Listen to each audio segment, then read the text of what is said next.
TV party tonight! Oh, we got nothing better to do than watch TV and have a couple of brews. Don't want to talk about anything else. We don't want to know. We're dedicated, yes. To our favorite shows. Oh, my circuits! Everybody loves Hypnotoad. Scary dog! Pearson and Blurnsball. Futurama! Good evening. You are listening to a Radulich and Broadcasting premiere podcast, TV Party Tonight. I'm your host. That's me, the mandated reporter, and frankly, I'm mortified, Mr. Mark Radulich.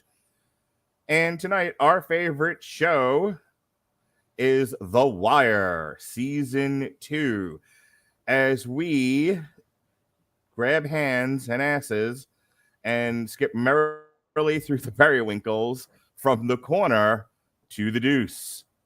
We are surveying, exploring, dissecting the great works of David Simon, and that has brought us here to you tonight. I am, of course, joined by my hetero life mate and brother from another mother, Juicy J himself, the bratty one, Dick Tittins, otherwise known to you as Jesse Starcher. How do you do, sir? Doing great, sir. Can't wait to talk about The Wire Season 2, man. We're getting into it now. Yes, sir. The second season of The Wire was 12 episodes, and it first aired in the United States on HBO in 2003 from June 1st, the day before my birthday, to August 24th.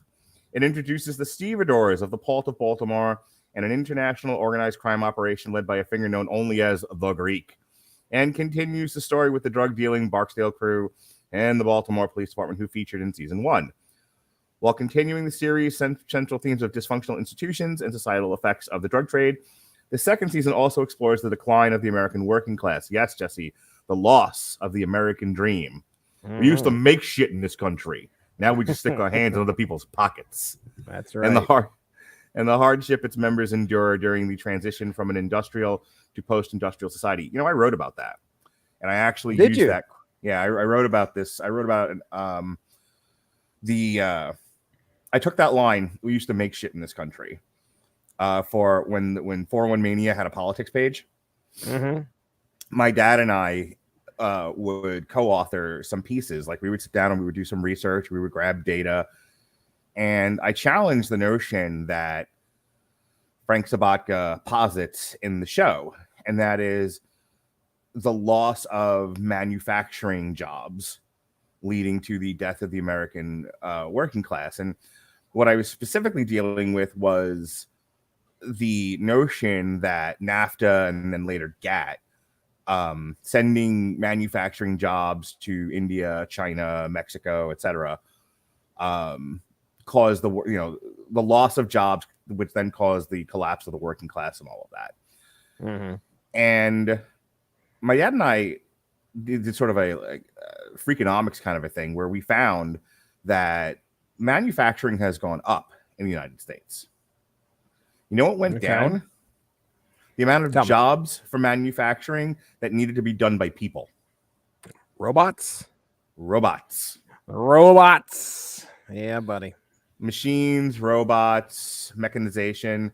It's not that we're making less stuff in this country, as I would find out, and I would talk about in the article that I wrote. It was that they didn't need as many people to make it anymore. Right. A lot of the stuff was being automated. This actually came up in a story I had heard about Ford Motor Cars, where Ford was like showing I think Germans his auto plant, and he was like, "Oh, we have the machine that does this, and we have the machine that does this," and the Germans finally asked, "Okay, well, how many of these machines are going to buy cars?" Right. So,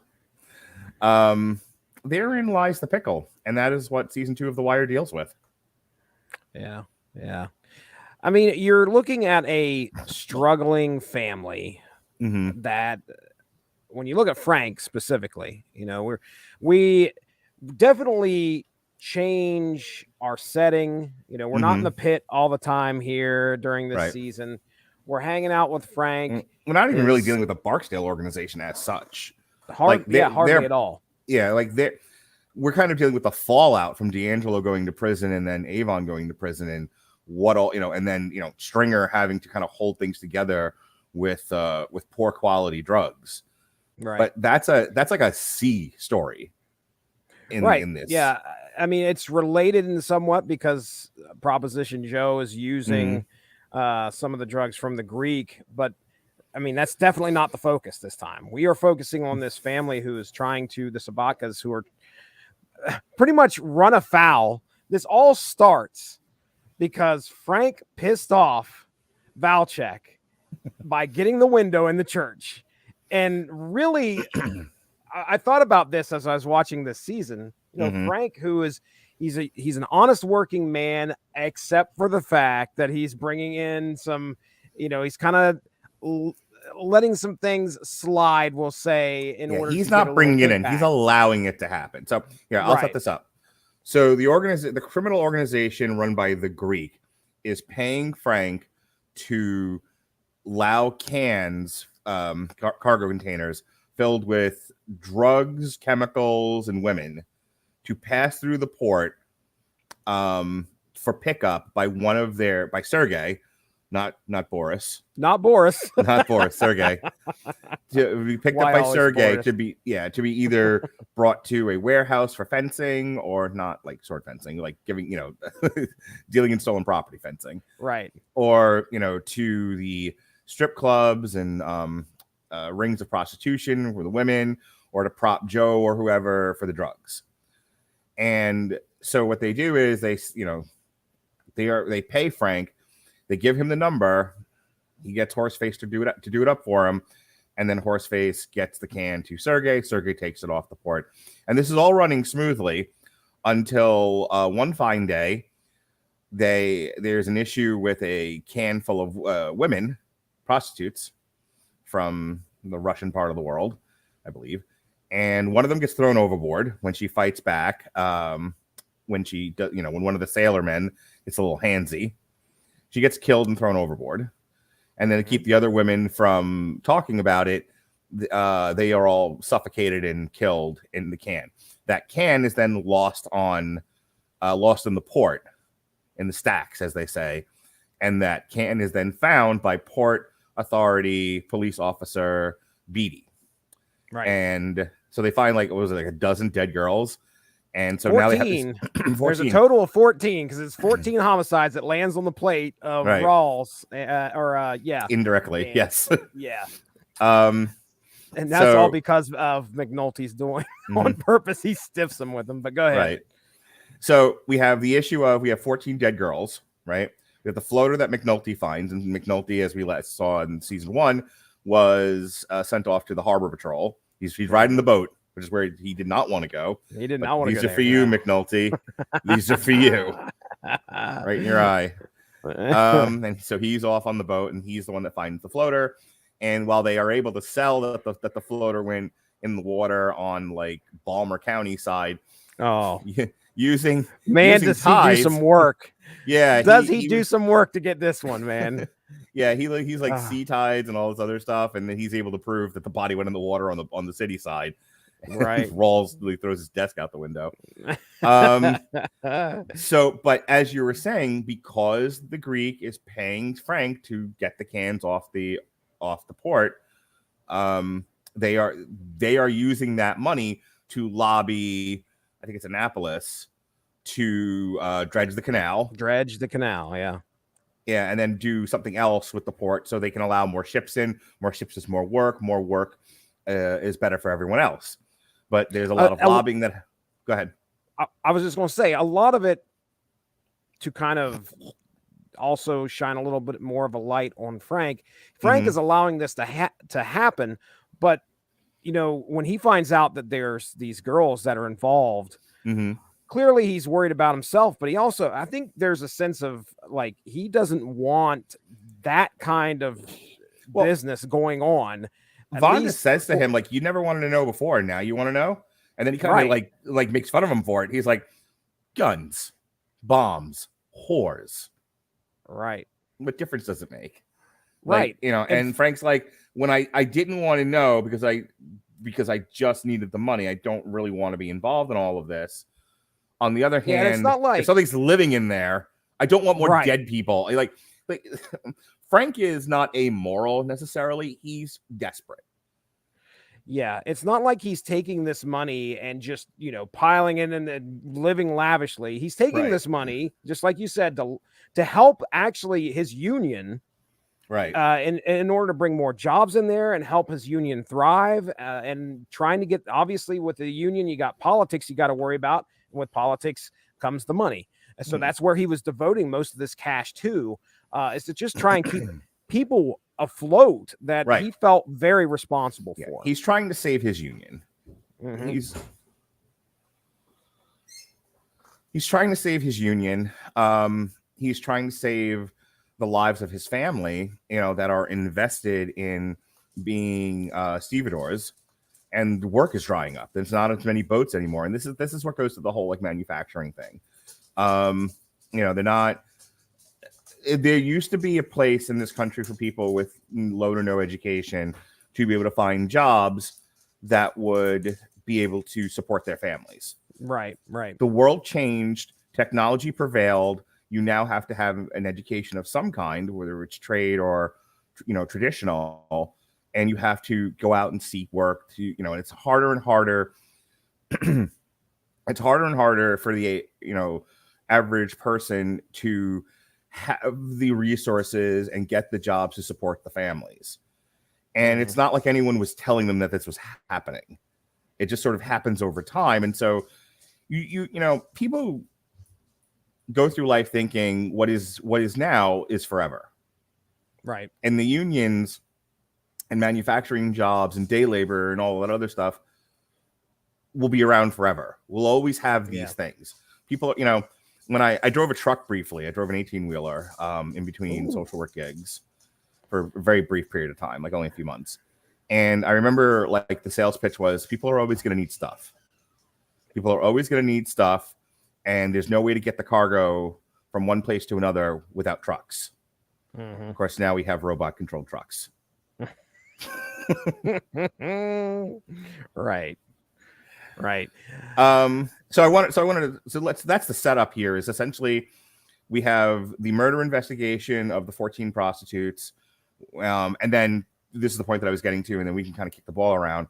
Frank is hoarding all of this money that he's getting from the Greek so that he can use it to lobby and get stuff done on the port to create more jobs. However, he takes a little bit. He lets himself go a little bit. He does it twice in the season. One time it's to buy a truck, and that's Vaughn just do something nice with the money for once. You're just sitting on all this cash that we're giving you. Go buy something that you really like. And he buys a truck. Doesn't have it very long, but he does buy one. But the other thing he does at the very beginning of the season, and this is what you were talking about, is he buys a place for a window, a stained glass window of stevedores, and that's the window that Valchek wants. Oh, yeah. And Valchek is one of the majors. He's Presbeluski's father-in-law. And he got a whole bunch of stained glass windows, and he wanted them all over the church, and he wanted the main window, and Frank had already gotten to it. And he's like, how did he pay for this window? With what? These people don't have a pot to piss in or a window to throw it out of. Right. And so for a person as Valchek is, he's like, there's no way. There has to be a reason they have all this extra dough. And it's so funny. And I'll kick this ball to you to answer, and then we can go wherever. Had Frank not had just a little bit of vanity, just that little bit of vanity, that vanity that we all have, just a little attention, no big deal. It's just a window. It's just a window. Had he not done that, had he stayed the course and just used the money for lobbying, none of this would have happened. If Woody had gone to the police, this would have never have happened. Right. I mean, yeah, we watch this war that Valchek rages against Frank, and it kind of, I mean, they're both getting at each other. We got the stained glass thing, and then immediately okay, Valchek's like, what's going on? Put a detail together, and Frank Sabatka, I wanted all the dirt, and I want this guy hauled in. And then because he's hassling the one in the corner. I love that line. when he goes to check on him later, and he's Right. like, "What the hell?" Oh, yeah, like they sit there and go through like 10 minutes of what they've got, and not one time did Frank's name come up. Right. And he was so pissed, pissed. But then, of course, you got Frank, who's egging it on when they, well, I should say, I think it's Horseface that goes and does it. I don't know. Frank's got to be aware of what's going on. But anyway, Horseface steals the detail van from the... He steals the surveillance van. And they throw that into a can and send it all around the world, basically. I think it ends up finally in Australia. So these two guys are going at it. But yeah, because of that one thing, that just like you said, that bit of vanity, it snowballed into this target on his back. Granted, I don't know where we would be because of, we still end up with the 14 murders that or I should say the 14, the 14 bodies that end up on. But let me stop you there, because this has become like my favorite season of the 5, I think. Really? I think it's season 3, then season 2, then season 1, then season 5, then season 4. Gotcha. Season 4 is like my least favorite season, but I used to not like this season very much at all, because this starts off really, really slow. Their investigation goes nowhere in circles for like 4 or 5 episodes, and it doesn't really start to have any cohesion. And there's a lot of like rinse and repeat. So Daniels is in the basement. He's in evidence control, and he's trying to get out of the basement. And so Valchek, through Presvalewski, is like, "You want a detail? Daniels is your man. That's your lieutenant. They'll put a team together. We'll solve this case for you." Okay. This is separate from the murders. The murders are strictly in homicide. And so you have Bunk and Lester, who are teamed up with Beatty, and they're tasked with solving the murder of the dead 14 prostitutes.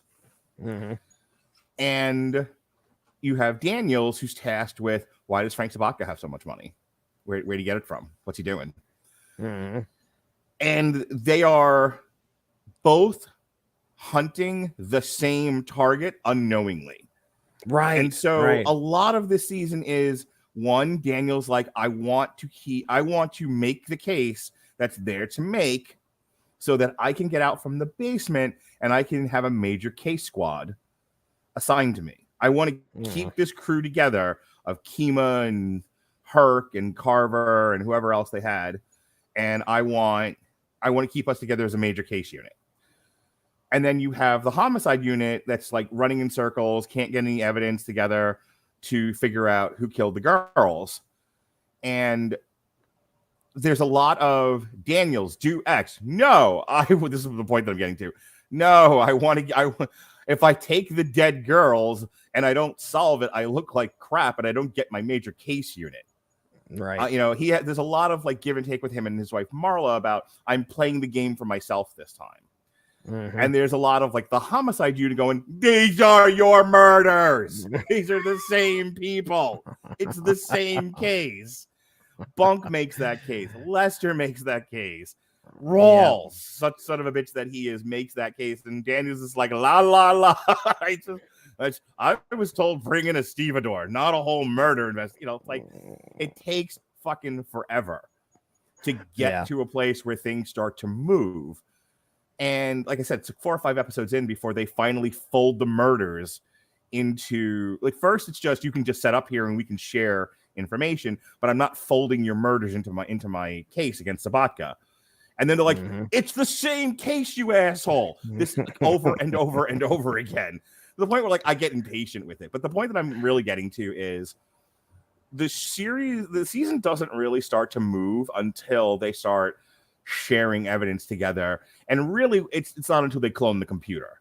When they clone they're going nowhere fast. And Bunk has a conversation with Beatty about, you're only as good as your CI. Is there anyone down there that you can talk to? Beatty used to date Maui. And can we just talk about this for a second? How manipulative fucking Beatty was. Oh, because think about that.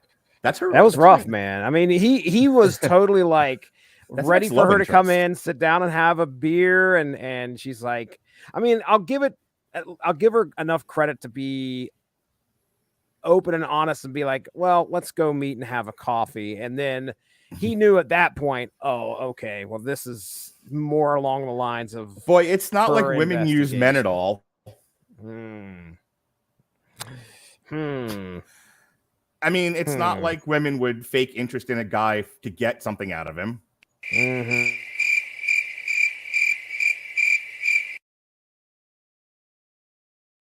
Now, I have a problem with that. That is a grasshopper. That does not look like a cricket, by the way. That's your fucking takeaway from my budding sarcasm? Yeah, that is unless that's a green cricket, which I've never seen. There could be some, but I've never seen a green cricket in my life. It says cricket sound effects, no copyright. Yeah, well, okay, sure. It does sound like a cricket, but that ain't a picture of a cricket, man. That looks like a grasshopper.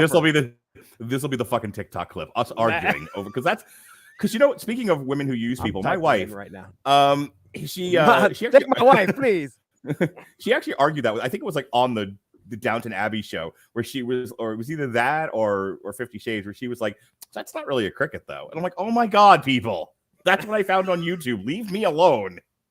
The great green bush cricket. So apparently it does. There you go. There is all such of a you thing. Suck so. it. Suck it. Yes, Beatty. Back to Beatty. Yes. She started out as shit, but now she got game. As they say towards the end. Anyway, she totally uses Maui. And Maui, being sweet on her still. Oh, yeah. But also of guilty conscience. Let's not completely throw this at the feet of Beatty. He wants a degree of justice for the girls in the can. True. He knows something is rotten in the state of Denmark, and so it's half Beatty and half his own conscience, and he tells her all the information you're looking for is in the computer. And it's when they clone the computer and they're able to figure out the pattern that whenever Horseface is working, it's the Atlantic Light. That's when, you know, they're bringing in the contraband. Yeah. And that's when the investigation really starts to take off. That, you know, well, all this time, like, they're also doing like hand to hands, but they even say in one of the episodes, Kima and all them, they're like, we're buying a lot of drugs, but we're not getting off the street. Really, we're not really getting to anyone. We're not finding any lieutenants. I think without the wiretap and without the clone computer, they never get further up than like White Mike, who has the funniest line in this. He has the Weebay line in this season.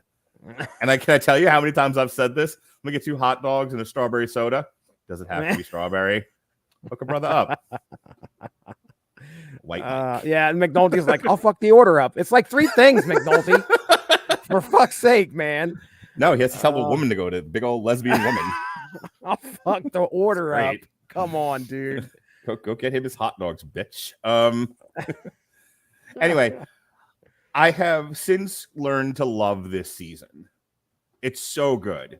It's so interesting resonant. Because I came and into it's like and really like self-contained. Thinking, like I thought for sure that you wouldn't be a fan of this because just like you said, it's a departure from what we are usually getting. But yes, self-contained. That's one of the things I've come to love about it. At first I didn't. Because like 1 and 3 are kind of part 1 and part 2 of the same story. Part 3 really, season 3 rather, really is the second half of season 1 in terms of the rise and fall of the Barksdale organization. Mm-hmm. Seasons 4 and 5 are the what's his Marlowe, the Stansfield. It's the rise and fall of the Stansfield operation. Yep. Season 2 kind of stands alone. It mostly on the drug side, it mostly deals with Prop Joe. It somewhat deals with Omar, somewhat deals with Avon and D'Angelo and the falling out from season 1, but mostly deals with the port. So go ahead and kind of bring up your first talking point for just 1 second. Okay. All right. No problem. So I guess, you know, I to Mark's point about how slow this thing gets started, it's episode 4 before it looks like Daniels actually has the opportunity to put the team back together, which is fun to watch that. One of the things that we mentioned before in season 1 was that a team coming together and actually working and sharing information in order to work towards a common goal. That is what we see here in this. We watch a team finally, the team that was together before, get back together. And to Mark's point, where he was talking about how they finally start sharing information, we start making progress on the case, which is very similar to kind of what we were seeing in the first season. Those guys stuck in the office door, one pushing the desk and the other pushing the other side of the desk, and they were just stuck going nowhere until finally somebody shared some information that they needed to do. And that's kind of what we get in here. We finally start seeing this stuff, and it's a great procedural. When you say procedural, you do see a lot of procedure that the law enforcement units use to get to their goal. Now, as to whether they use it right or they're successful every single time, you could see the pitfalls sometimes. One of the things that I had written down here as one of my favorite moments is Herc and Carver at the very end of the season. This ties in with my community. Their shit. This ties in with my communication, point about how like they're sitting there waiting for the guy that they've been watching to show up at their house, and they've been sitting there for like a day and a half. I don't know, for a while. Longer. The guy had already turned, and the guy had already turned himself in, and nobody had said anything to them. Right. And it's so funny because like they just kick open the door and they're just like, "We will destroy your house," and they're like, "Officer, my son turned himself in," and it's just like you could see them turning into donkeys. Oh my gosh, so bad. It's great. It's great. But yeah, Howard, I mean, Frank, they tossed my house. They don't do that over a case of vodka. Sorry. Right. Fucking Nikki's dad has some of the best lines in this season. He's such a small character, but like the way he delivers some of those lines, like again, they tossed my house, Frank. Like, you right. fucking asshole. So good. Sorry. Yeah. No, I mean, again, there's a lot of that where we get to see the team work together, and there's a lot of communication, and there's a lot of vendetta between some of the members on the force. Like we said, Valchek and his vendetta against poor Frank Sabatka, and numbers is a big thing as well. That's you see that 14. Somebody doesn't want these 14 homicides on their plate because these homicides need to go from red to black. Well, they're also not easily solvable. Somebody. Rawls and Jay talk about that, where their crime scene is the boat that the shipping container came on, and they had what's the line? It's like we had international stevedores. We had foreign nationals in international water. We had no jurisdiction to hold that boat. And Rawls is like, a major in law or colonel in law enforcement. And he's like, law schmaw, you should have held the boat. And Bunk and Lester kind of look at each other like, with what law? Yeah, there's not much we could do. Dude, right. And then, then of course, when they're talking to the stevedores on the boat, the foreign nationals, none of them will speak in English. And it's so funny because Lester has a great line about that. He's like, when we get off this boat, English will be spoken. He was like, oh, yeah. Sorry. Them talking to the one African guy. Two black guys making fun of an African might be my new favorite thing. Motherfucker. Oh, my gosh. What? I was laughing at that. Kunta Kinte, you can't be fucking working in America and not know any English. Dude, that's Bunk's line. He's calling him Kunta Kinte. Right.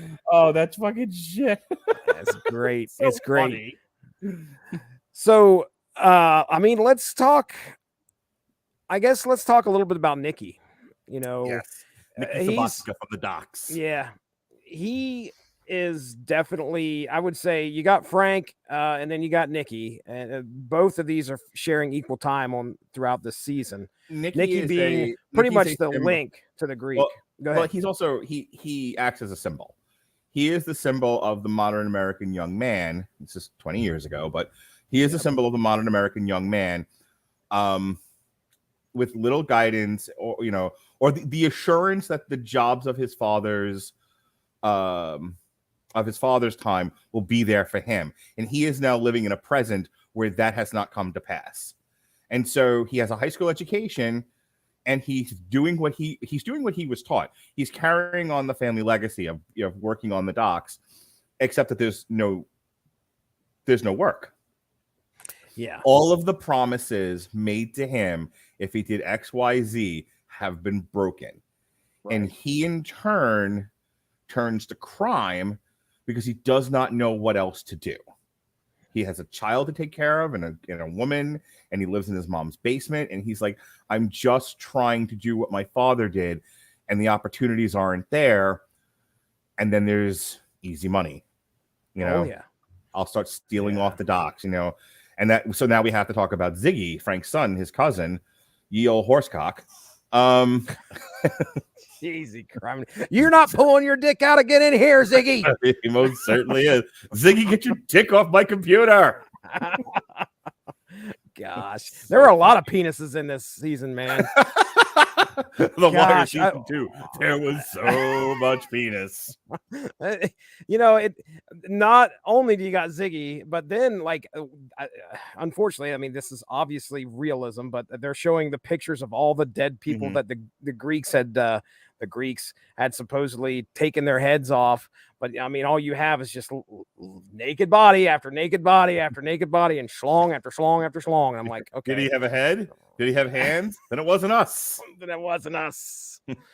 It was, yes, Hell, Ziggy, man. I mean, gosh, this kid really has some issues. You know what he reminds me of? He reminds me of like a young Jack Nicholson from As Good as It Gets, where he's like, Is this it?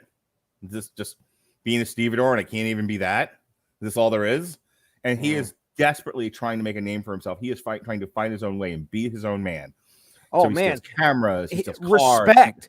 Respect is something Yeah. that he felt. That is the thing that is the driving factor for this kid. He gets none.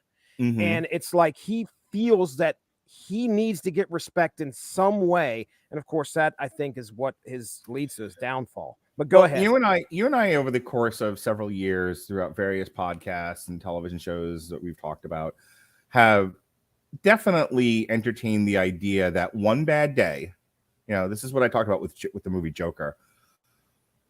When you're already mentally on thin ice, and I've often compared this sort of thing to like the book of Job. So, the whole story of Job is Job has everything. He has this great farm. He has this great family. And, and the devil says, he would not pray to you. He would not revere you, God, if you didn't bestow upon him such riches. And so God systematically takes them all away.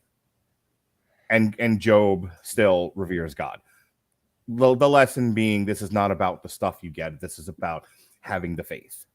Mm-hmm. And, you have Ziggy, who, not that he's Job, but in the sense that here he is, the sort of, congenial, jovial, sort of, goofy character.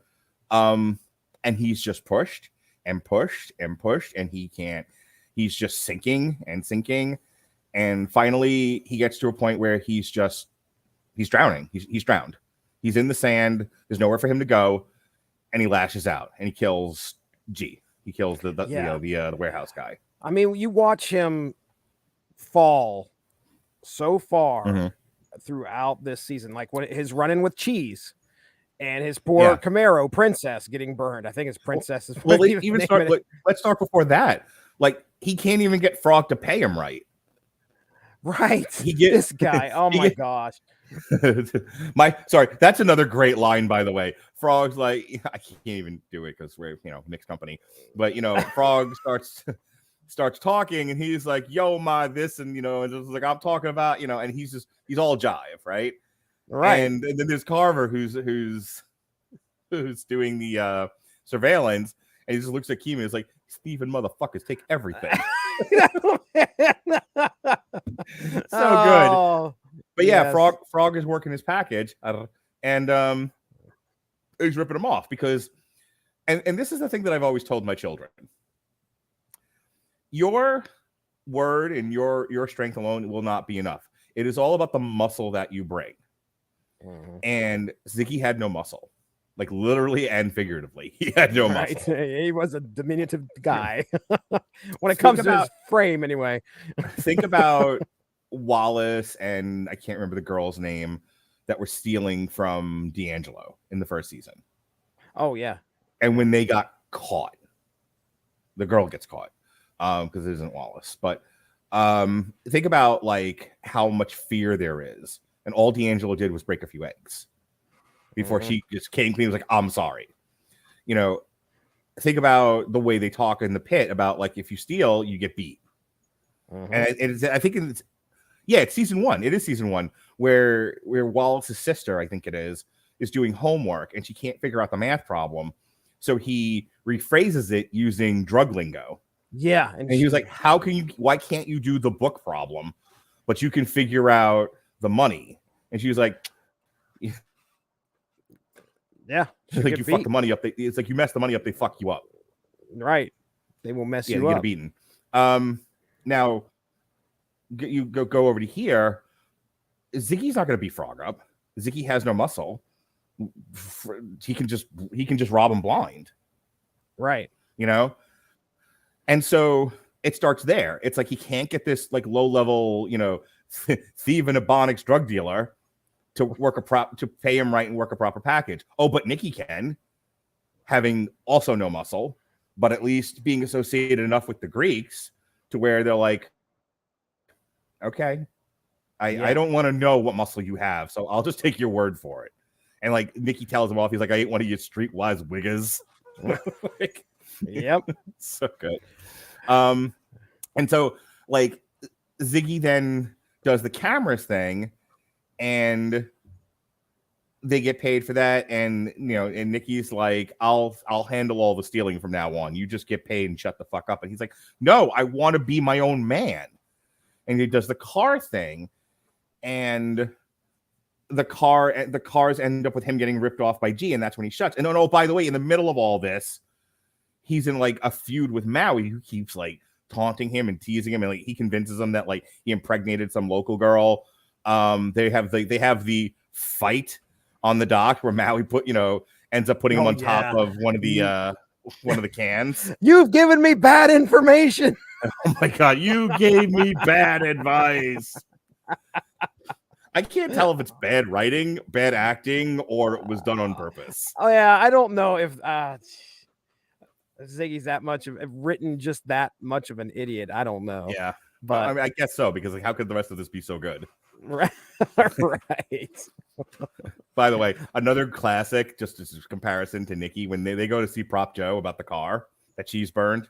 She's played by Method Man, and he's like, let me get this straight. Instead of paying me the money that is owed, I'm going to pay you for a burnt car. And he looks at Sergey. He's like, this motherfucker means something to you? Yeah. Sergey's just like, he's about to put a bullet in his head, possibly.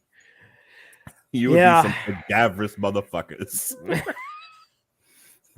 Good old Prop Joe. Rest in peace. Oh, so yeah, man. that's fucking Ziggy, man. So Ziggy falls, and then he ends up, just like you said, having his one bad day. Gets his pistol out and fucks everything up. I mean, yeah, kind of. Because they were all... well, I'm just thinking about, like, when you say fucks everything up, they were already on to the Greek. The only, in the sense that what he fucked up was the investigation, because they'd cleaned the place out before the cops were. By the way, that leads to one of the funniest things in the season for me. Take a drink every time I say that. Jay, the sergeant in homicide, catches an easy murder. Jeez, because Ziggy just confesses, and he doesn't even, and he doesn't, and it's like whatever his first name is, his real first name, Sabatka. And when Daniels figures out that Jay didn't call him and they lost their opportunity to raid the warehouse, the line is, for a supremely fucked up department, this takes the prize. And you can see Jay turning into a donkey at that point. It's great. My bad. Yeah. When I say Ziggy fucked everything up, he fucked everything up for himself and his family, is what I'm talking about. Like the result of what happened. Now, granted, the Greeks were kind of like, well, that is an issue, but they were willing at the end of this whole charade was to possibly work with Frank in order to, hey, just be a little bit more loyal to us, and we'll make sure that your boy gets out of jail, or at least doesn't have, he's not going to be charged completely, because the witness, they would lean on the witness that was there. He signed the confession. It doesn't work. Well, that's a problem. That's a bit of an issue. And then, so at that point, Frank basically goes to meet with the Greek to discuss this. And then there's a whole, like, is it a mole in the FBI, or not a mole, but like, so the Greek is some sort of value added target for the FBI in the Homeland Security Department. Okay. Right. He's some sort of asset. So whether he's like an informant of some kind or whatever, he's being protected by Homeland Security. So when Fitz is filing all of their paperwork about the case through the FBI servers, and you have the one Homeland Security. I mean, the FBI is part of Homeland Security, but for sake of argument, by the way, did you figure out who that character was? Have you ever watched Oz? No, I've never watched Oz.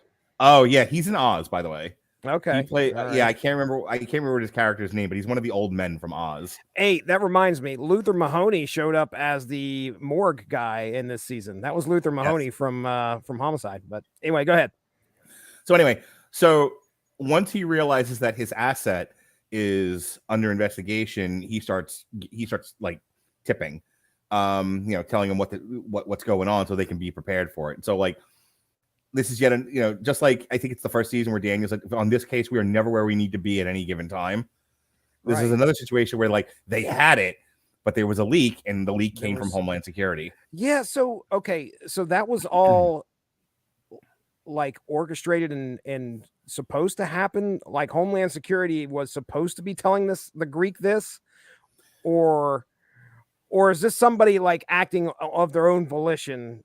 I thought this was like a friend of the Greek or something. I mean, they never really say. Okay, all right. I just want to make sure. I might have missed it or something. So they never really. So there's a whole conversation that happens between the Homeland Security fellow from Oz and the Greek at the museum, the art exhibit, and he was just like, "You're being investigated. My hands are tied. There's nothing I can do to help you, but you've been warned." That's it. That's all you get. They talk about the crack seizure, and that's the thing. Like the Greek had supplied information because a competitor was shipping crack through like paint containers or whatever it was. Yeah. And he tells them about it because he wants the Colombians off the board. So if nothing else, there's his value. Okay. All right. So that makes a little bit more sense. So every time they would do something, just like you said, every time Fitz would put something into the computer, it would flag, and it would go to this guy who would then notify the Greek as to what's going on. And of course, that, like I said, Frank Sabatka meets his end because the Greek gets a phone call from this guy. It says, "Hey, he's met with the police already." Right. And all because of Beatty, by the way.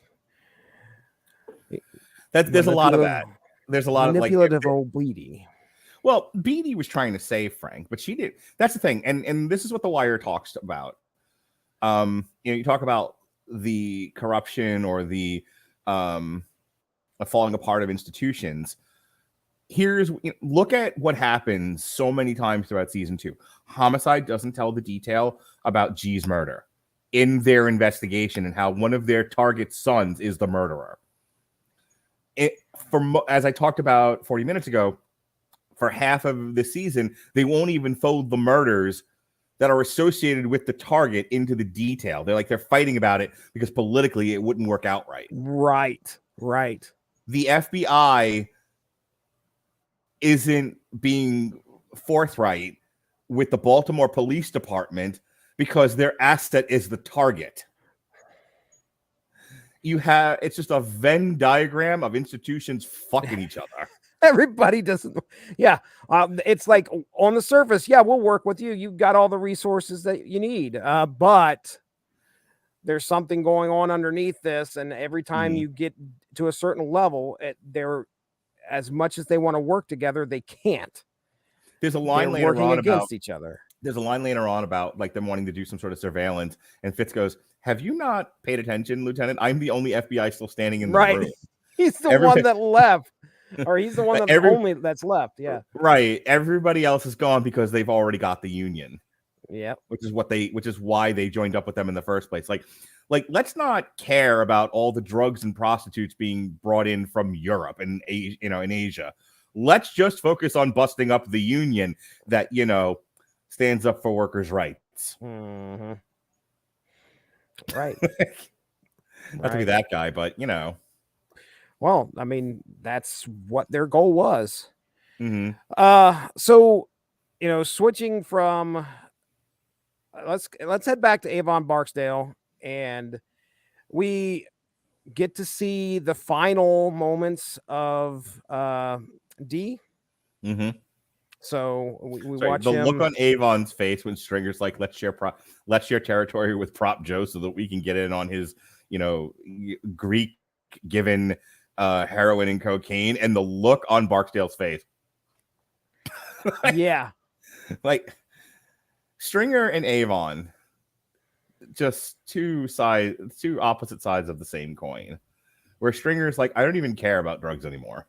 I just want to make money. How do we make that moisture happen? And Avon's like, I killed a lot of people for some square miles. I ain't giving it up.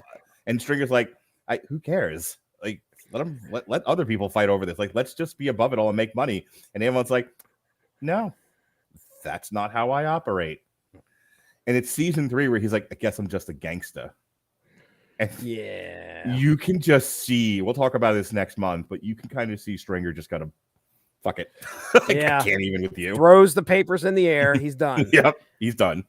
Gosh. Yeah, you see Stringer, he's clearly again, one force working for somebody, but working against them. And what initiative? No one told him to kill D'Angelo. Nobody. Nope. Avon didn't approve that. Nope. Fuck, all D'Angelo wanted to do was be left alone. All D'Angelo wanted to do was be left alone. And they wouldn't let him. Nope. You talk about modern slavery. He can't get out from under the weight of his own family. And even when he's like, even when he says, I'll take the weight, I just don't want to be associated with you anymore. I want to be my own. Hey, kind of like Ziggy, I want to be my own man. You can't. Mm-hmm. You can't. We own you. And if you buck too much, we'll just kill you. Like, what a sad state of affairs this show points to for people. Seriously. Dee's situation, as much as he wanted left alone, it was like Avon felt this. I mean, he looked at it as, it's my family. I've got to try and take care of my family. But of course, he went about it in the wrong way. But, at the end of all this, Stringer's like, okay, well, this guy's going to be a liability for all of us. And gets him to fake gets him killed by faking a suicide pretty much. Yep. He hung himself. He sat his ass down and hung himself. I love that. He sat his ass down. So, yeah, and Stringer's getting smart. He's obviously, we brought in Brother Muzon. Is that his name? Brother Muzon from New York. Brother Muzon. And, Avon's that whole situation where I like that character, by the way. Oh, yeah, he's great. He faces off with the cheese, and he's just like, what you selling bean pies, my brother? And this is the infamous. Did you get my Harpers? Remember? Did you get my Harpers? Did you talk about that with the corner? Because that's what's his nuts from the corner? Oh yeah. DeAndre. That's right. It's a real life DeAndre. Wow, that's crazy. Every week I tell you the same shit, Lamar. Just fucking do what I ask you to do. I gotta do it. I can't help myself. It's the most dangerous thing in America, Jesse. Oh, what's that, Mark Radulich? Nigga with a library card. It's a good line, though. That's a really good line. Oh, Brother Bozone is the best. Yeah. I want him and Omar to make a run for the tag team titles. Well, you get to see that bit of bonding between those two after Omar shoots him. Yes. And Stringer sets them against each other. To live. You lying to live. And he's like, I've made peace with my God. And you could just see Omar turn into a donkey. Yeah, right. Then he's like, oh, okay. All right. And then he goes over and calls 911 for the guy. Yeah. Now, what I remember, we're getting to the point where it's going to be Omar realizing what's going on in the Barksdale organization with Stringer Bell and all this. And, it's setting that stuff up. It's not prevalent throughout this whole season, that's for sure. Right. But there's enough of it sprinkled in to make it interesting. Well, they spend Omar's got a new boy, and he teams up with the girls, and they're ripping and running, and that's kind of most of the season. Yeah, they're trying to get Omar to testify. Where's Omar at? Bunk's wanting Omar in. And talk about his testimony for just a moment, because that's one of the best scenes of the entire. That is the fuck scene of season 2. Oh, okay, all right. Come on, the attorny. What's his name? Oh gosh, what is the attorney's name? I have no idea. Anyway, are you talking about the girl? No, the Barksdale's attorney. Oh, Barksdale's attorney. I cannot remember what his name is. Levy. Oh, okay. Yeah. So Levy is trying to discredit Omar on the stand. So the prosecution goes through their questioning, right? And he's like, who shot Gant? Bird did. How do you know? I saw it. How did you, but how did you know it was Bird? And how did you know it was that gun? I've seen the gun before. And he'll use the same gun for every murder. Which is a bullshit story, by the way. That is an utterly made up. And we dealt with that in season 1 already. He was just like, you need an eyeball witness? Fine, I saw him. But he knew it was him. He was like, the whole Blessed Project saw it. It's a great line. But he was like, but if you need someone to say they saw it in court, I will say it. I don't care. I just want them all to suffer for what they did to Brandon, which is all the burning and stuff. Right. So he gets on the stand. They go through. So he's like, what do you do? I rob drug dealers. For how long? As long as I can remember. Who shot Gant? Bird did. With what? That gun. Well, how do you know? Saw it before. Okay. Cross-examination. Now Levy's like, I have no way of disproving what he just said. All I can do is discredit. This is a lawyer technique. Yep. All I can do is discredit the witness. All I can do is make him seem like he's not trustworthy, and the jury will do its job in throwing out his entire testimony, and that's less evidence now to prosecute Bird. And so he says to him, he's like, you're amoral. And then he starts going through this really flowery speech, and Omar cuts him off. He's like, you are amoral. You are preying on the suffering of others. And Omar's like, and so are you. And Levy's like, Bark. Yeah. How dare you, sir? It's like, come on, man. He's like, I got the stuff and you got the briefcase, but we're both doing the same thing. Right. And Levy, because you're not supposed to attack an officer of the court, which is what the lawyers count as. Mm-hmm. And so Levy's looking at the judge, looking at Judge Phelan, like, you're gonna step in here and do something, and Phelan's like, no, that seems in bounds. You seem just shitty enough that counts. Oh man. And then Levy throws a tantrum and leaves after thinking Big Bird. Yes, he does. Great. Well, okay, so I'll go through. I mean, I don't know what else you got left on the agenda here, but I've got a couple moments that my top 3, maybe. You lead the dance, Daddy-O. I'm just gushing at this point. Okay, all right. One of the moments that kind of stands out of this season is the bad luck for Bodie and the rest of his crew when they toss the guns off the bridge onto a ship. There's an incident in the season where there's a crossfire happening between the east and west side. And the east side and west side have got to work together to get these drugs dealt. But if at the beginning when East is showing up on the west side of things, there's a shootout, and unfortunately a young kid gets killed. So they decide they need to ditch these guns. They go across the bridge, toss the guns out of the window, and the guns land on a ship. And of course, they're found by the police. I can't remember how they got out of that though. Like they couldn't find. Oh, that's right. They didn't know. They were trying to say that Bodie owned one of the, or was using one of those guns. And he's like, well, which one was it? And they're like, this one. He's like, lawyer. Immediately. So anyway, the other note that I have here, one of the brighter spots of this season is Callie Thorne. We'll just leave it at that, because Callie Thorne is definitely in episode 5. And when I say definitely in episode 5, Callie Thorne with 3 exclamation marks on my notes means something. Trust you me.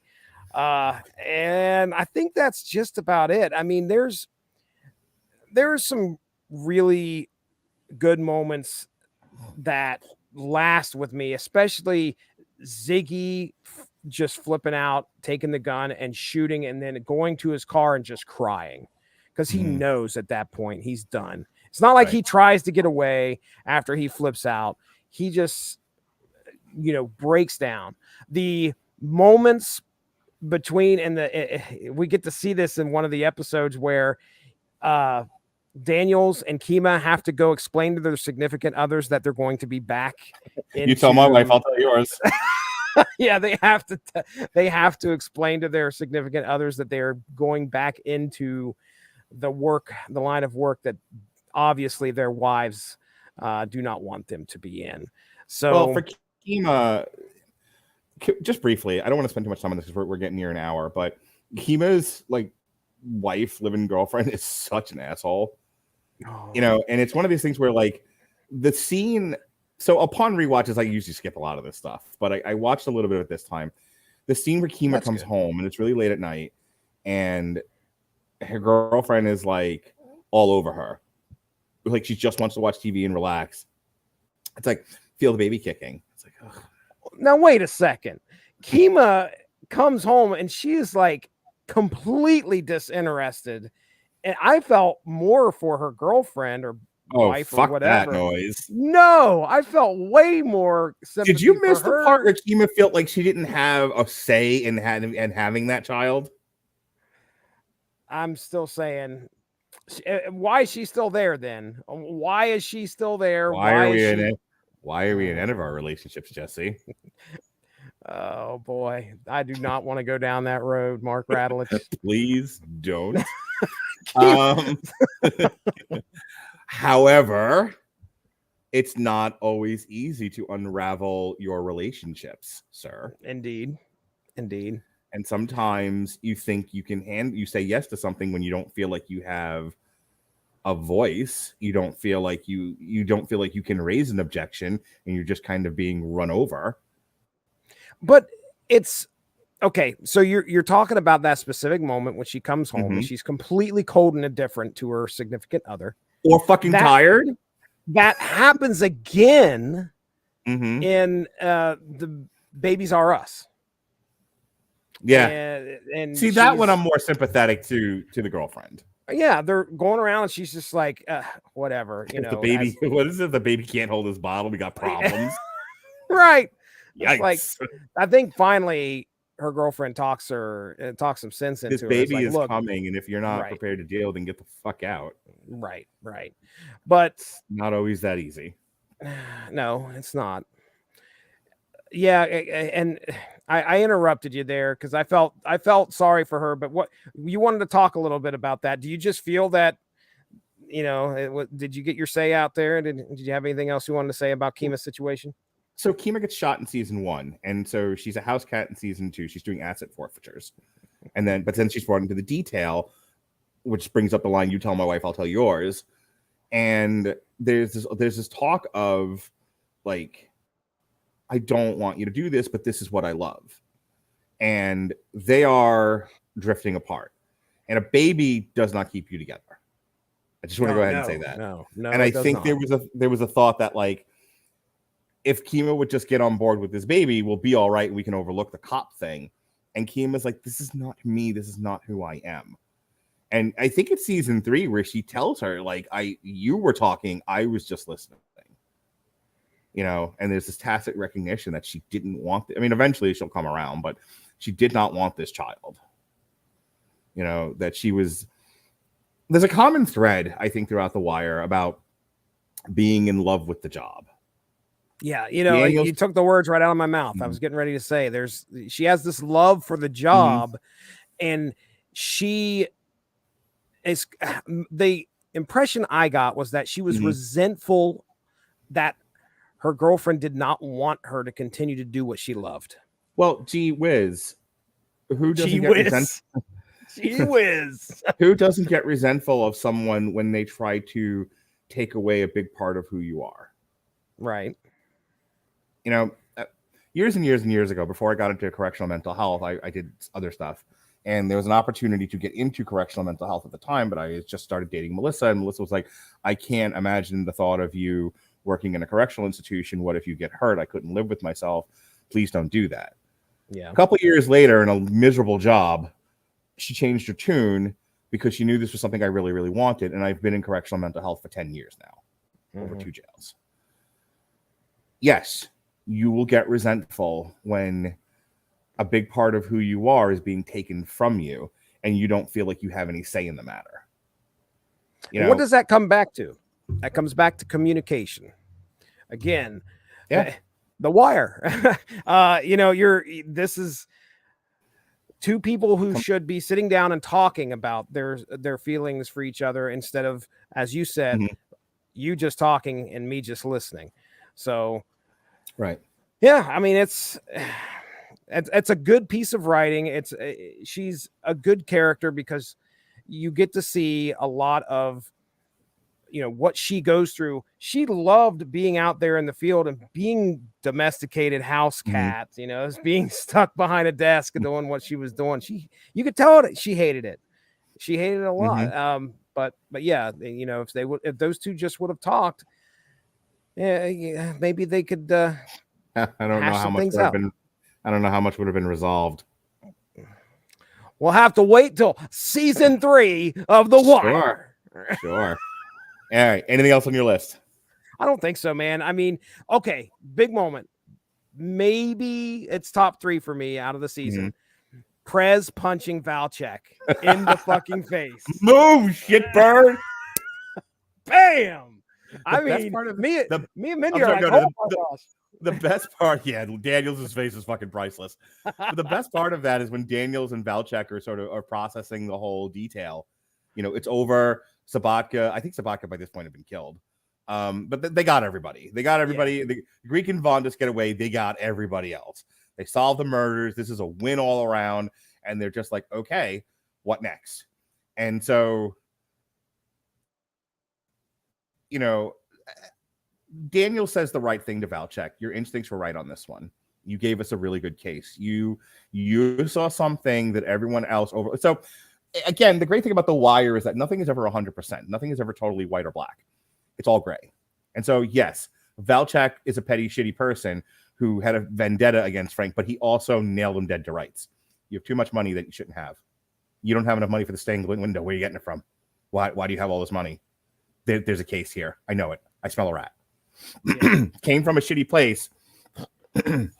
It's water from a poison well. Still water. I guess you put out a fire with it. I wouldn't drink it, but you could definitely dump it over your head if you're overheating, or you know, throw it on a fire. And so Valchek has that kind of moment of I'm a good boy, you know, I did good, my instincts were right. And then Daniel's like, you're gonna do your son-in-law. And Valchek's lie to that is like, I told her not to marry that brain dead fuck. Spoken like a true father of a woman, father of the bride. And then Daniel's sort of tiptoeing around, but sort of like, okay, you sure you want to charge him? You sure? Because I can get my people to do whatever. But those FBI's, they're going to write it the way they saw it. And they saw you referring to his subordinate as a shitbird. And he is like, fuck you. This is not the Roland Park Tea Party. Dude, I die every time he says that line. Yeah. Oh, it's great. And then he's like, he writes an apology letter and does night shift for 2 months. Then he can come work in your useless unit. Good day, sir. And Daniels is like, that's a win. And like runs out of there. Gets on out of there. Mm-hmm. I mean, we really didn't talk a whole lot about McNulty. I mean, he's obviously the central part. He's your main character that we've been following. As far as character development for McNulty throughout the season, we watch him ride the boat. We watch him get back onto the detail, work with the rest of the team, which is great. You missed the whole thing about like he spends half the season trying to reunite with the ever hot Callie Thorne, only for him to like fuck him on a folding chair and then tell him to piss wind. Right. She's like, I don't think it's a good idea. You should be here. Oh man. Yeah, it's rough. You know, his In relationship. The words of the immortal Chuck Ninesling, bitches be whores. Yo, Chuck, where are you? Shout out to you, Guy. I know Chuck in passing just from like watching other stuff happen on Facebook. That's all. My homeboy Chuck. Oh, it's great. I'm gonna give him a shout out tonight. I mean, good old McNulty. I mean, he has a little bit of character development here. You watch him get drunk. He gets one over on Rawls. Everybody's celebrating him, and then the next day, everybody's pissed at him because they all got the murders they have to deal with now. But I mean, what happens at the end of this? If I think McNulty is like back on the boat, right? Is he back on the boat? He's in the major case squad. So he's still part of that. Him and Kima are running down the connection between Stringer and Prop Joe. That's right, because he walks. I remember he walks off of the boat. And the guy that his partner that was on the boat's kind of shaking his head, like Rawls. The deal with Daniels and Rawls was, you take the murders, I get what I want, no questions asked. And Rawls, because Rawls is Rawls, has that really funny line. It's like, when I said I'd give you whatever you wanted, like, you touch my titties, you know, this, a little that, not the whole damn thing. And Daniels, in one of those rare moments where he really gets like fucking like hot with Rawls, but still. He knows, he tries to keep it professional. Like, he knows where he's what at. I want, I get. And Rawls is like, what? Like, you know he wanted to say something racist. Like, he was so like, whoa. Yeah. He was pissed in that moment. And Daniel's like, you want these murders solved or don't you? And Rawls is like, I do. Which one do I hate more? Damn. Open murders or McNulty? A choice. And McNulty gets off the boat, and then immediately they put him in the prostitution sting. That's right. Okay. Which is so funny because that whole like fallout where he's like with the two women, and they're like, "How am I supposed to write this?" They're like, "Motherfucker, you done violated all the rules." Oh, and Deidre, the attorney, Deidre Lovejoy, is like looking over his shoulder, reading what he's writing, and just shaking her head. like I can't perjure myself. You fucking kidding me? Oh wow.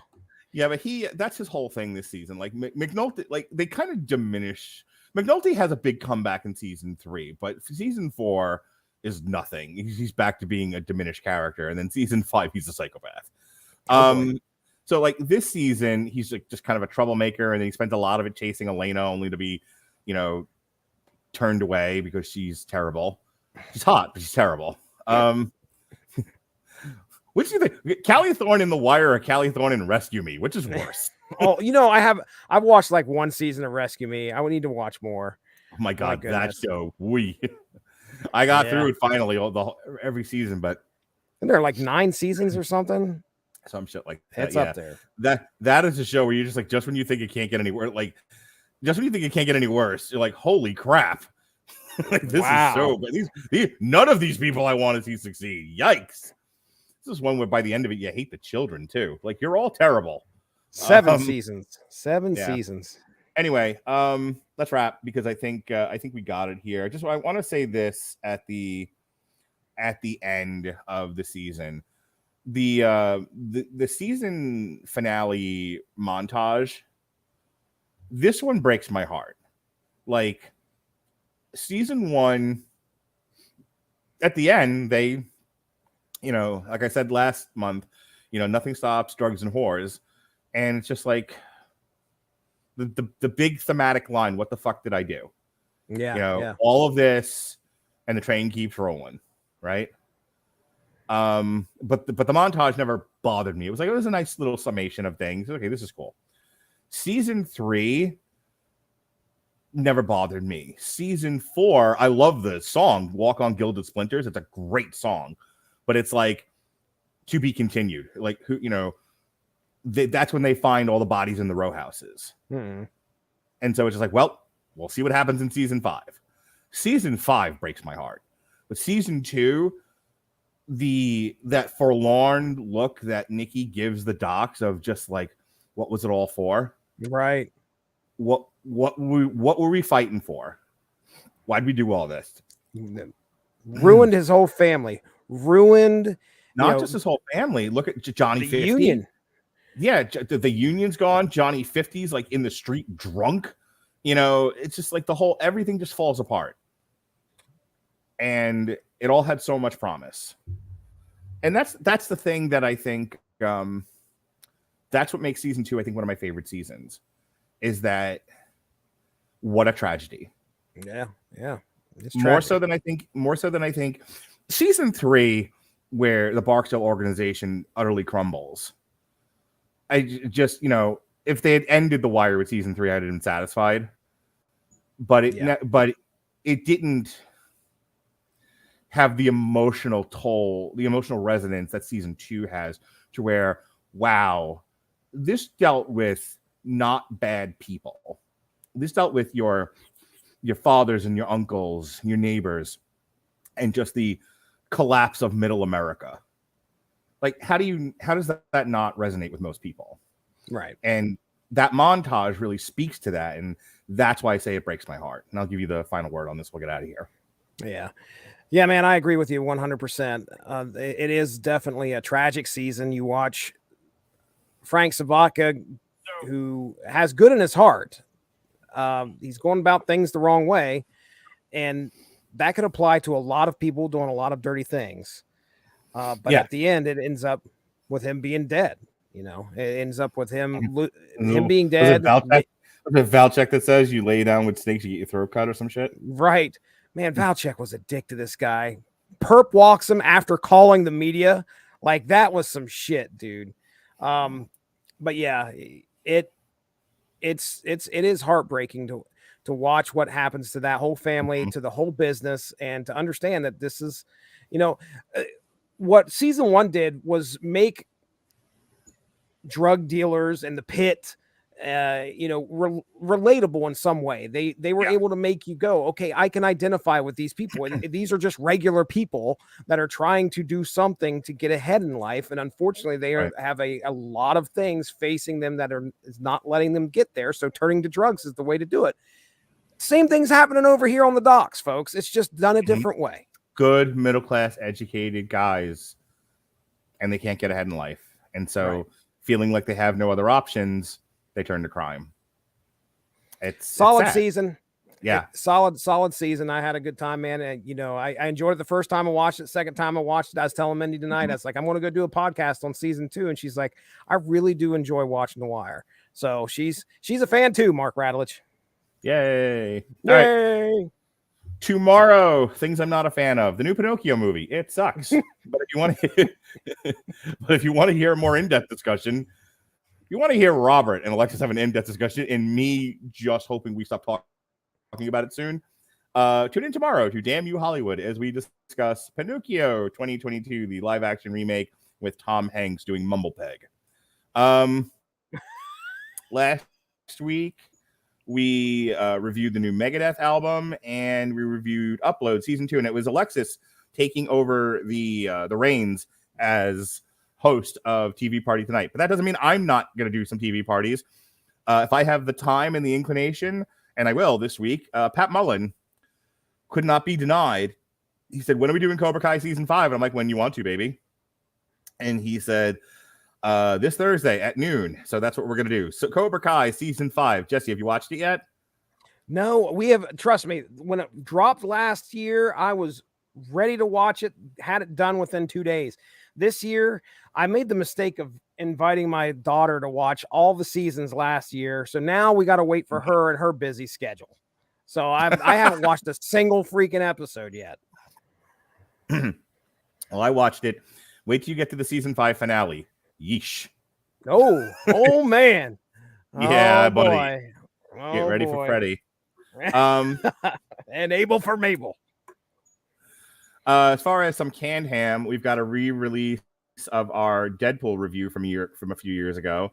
And then Monday, a week from tonight, we'll review the new Clutch album. And then Jesse, David, and possibly Andrew and I will be talking the Orville season 3, which I have to get started watching on.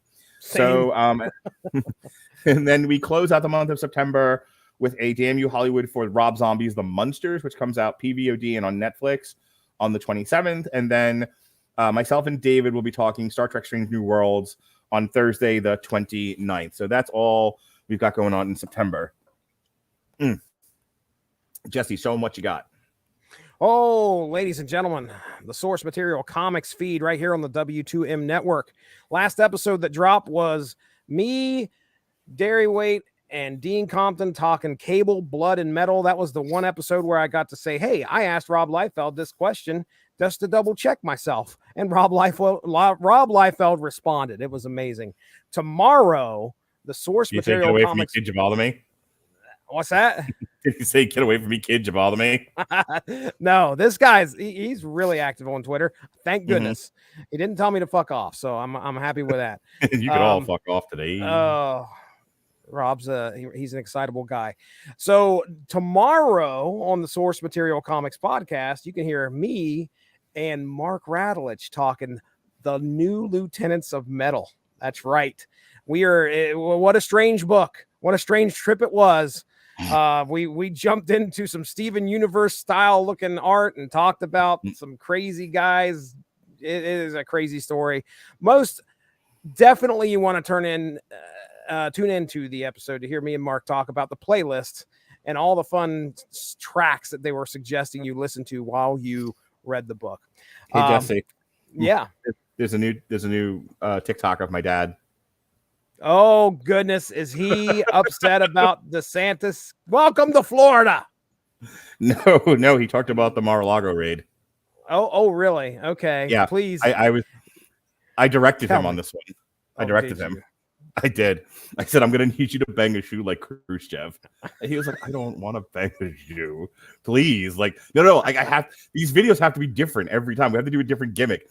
So I have my kids sitting on either side of him, like on their devices. And whenever he bangs a shoe, they look up in fright. Oh my gosh. I've got to find this and watch it. It's out there. It's in the chat. I put the link in the chat. Oh, it is up on my. It is currently up on my TikTok. That is great. Right on the old TikTok. Yep. Well, I think that's about it for me, man. I don't have much else. We're probably going to be recording a bunch of stuff here. Unity's going to be dropping. My goodness, I put so much work into Unity. Guess what came in the mail? Tell me. World War III. How big is that thing? Let me see the thickness. Let me see the girth. Oh, that ain't that bad. Okay. All right. I can handle that. That's what she said. That's what I said. This is a 4-issue limit that you and I are going to be talking, and it's going to come out. That's right. We're going to talk about this from the pages of the New 52. I thought that was a larger crossover stuff than that, but I'm perfectly fine with 4 issues. That's going to be good. The World War III story that I want to talk about with Black Adam for the Black Adam movie. I believe it's only 4 issues long. I like it. So, hey, be ready, by the way. Your name's going to be brought up a lot when me and Evan talk the sensational She-Hulk, because we have decided. Why you got to put my name in your mouth? Why? You know how you remember the picture I shared of the critic, the offshoot of the Watchers? Yes. Okay. Yes, I put that on my TikTok, by the way. We are not calling him the critic. It is going to be called Mark the whole episode. So we'll be like when Mark shows up. So fuck you. So guys. yes, you have a character that will be discussed in Sensational She-Hulk when we talk about that. But that's it, man. Hey, plug your TikTok. Oh, well, hey, yeah, if you want to check out the TikTok, I think it's Source Material Comics Pods. I haven't done anything on it here within a week, just because I've got one little thing that I'm using to promote myself and Mark's show. So you can go check that out. It's just a little minute clip of me and Mark talking about how grunge is dead. I was upset about it. He was perfectly fine with it. I don't know what the hell his problem is, but metal killed grunge, and I didn't like it. But yeah, check out the TikTok. You like TikTok? Go check it out. I'm throwing stuff up on there for Source Material. All right, folks, this is it. We are finished with our current trip from the corner to the deuce for the time being. Next month, season 3. What are we going to do with this mess between Prop Joe and Avon Barksdale? It's going to be a time. And will Brother Mozone be back? Will he tag team with Omar? Will he deliver Stringer the Doomsday Device? The Doomsday Device is happening. We'll find out next week or next month on TV Party Tonight, from the corner to the deuce. Ladies and gentlemen, that's Juicy J. Mocky Mock, not with the Funky Bunch. I've sent the Funky Bunch packing. Bunch packing. Be well, be safe. Pimping ain't easy. Be well, be safe, and behave.